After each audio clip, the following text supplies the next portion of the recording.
যে পরিষদটি 25টি ক্যাডার দিয়ে গঠিত হয়েছিল, আমরা পরিষদ গঠনের পর থেকেই আমরা দেখেছি একটি পক্ষপাতমূলক জনপ্রশাসন সংস্কার কমিশন গঠিত হয়েছিল।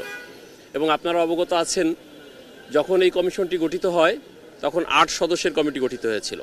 এই 8 জনের মধ্যে 6 জনই প্রশাসন ক্যাডারের কর্মকর্তা।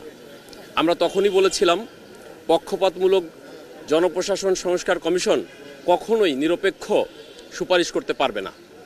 আপনারা যদি দেখে থাকেন, জনপ্রশাসন সংস্কার কমিশন যে সুপারিশ করেছে সেই সুপারিশের মধ্যে জনস্বার্থ, জবাবদিহিমূলক রাষ্ট্র বা এই দুর্নীতিমুক্ত রাষ্ট্রের কোনো দিক নির্দেশনা নেই। সেই প্রতিবেদনের মধ্যে যেটুকু আছে সবটুকুই রয়েছে প্রশাসন ক্যাডারকে আরও কীভাবে ক্ষমতায়ন করা যায় সেই সুপারিশ। আমরা এগুলো নিয়ে সভা করেছি, সেমিনার করেছি, গোল টেবিল বৈঠকের আয়োজন করেছি। বিভিন্ন জায়গায় আমরা সাধারণ জনগণ, বিভিন্ন শ্রেণী পেশার মানুষকে অন্তর্ভুক্ত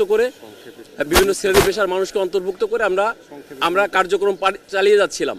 এই কার্যক্রমের চালানোর উপরে ক্ষুব্ধ হয়ে প্রশাসন ক্যাডারের ব্যক্তিরা আমাদের 12 জন সদস্যকে সাময়িক বরখাস্ত করেছে। আমরা দীর্ঘদিন ধরে উপদেষ্টাদের কাছে অনুরোধ করেছি এবং উপদেষ্টারা আমাদেরকে আশ্বস্ত করেছিলেন সাময়িক বরখাস্ত প্রত্যাহার করা হবে।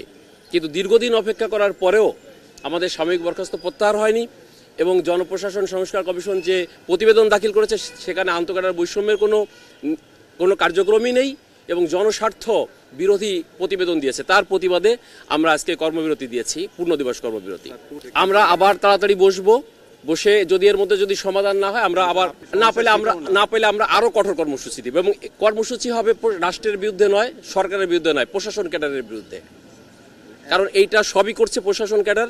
তারা তাদের অ্যাগ্রেসিভ আচরণের মাধ্যমেই আমাদের উপরে বৈষম্য। এবং আপনারা দেখেন যে সকল অ্যাডমিন ক্যাডারের 100-র উপরে ব্যক্তি তারা অশালীন ভাষায় ফেসবুকে লেখালেখি করেছে, যার 22 জনের ডকুমেন্ট আমরা উপদেষ্টাদের কাছে দিয়েছি। তাদের বিরুদ্ধে কোনো ব্যবস্থা নেওয়া হয়নি।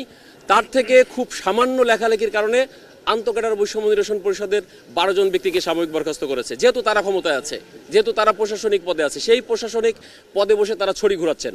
এজন্য আমরা এই কর্মসূচি দিয়েছি। যদি আমাদের এই সমস্যার সমাধান না হয়, আমরা প্রশাসন ক্যাডারের বিরুদ্ধে আরও কঠিন কর্মসূচি দিতে বাধ্য হব। আমরা চাই সেই কর্মসূচির জন্য দিতে আমাদেরকে বাধ্য না করে।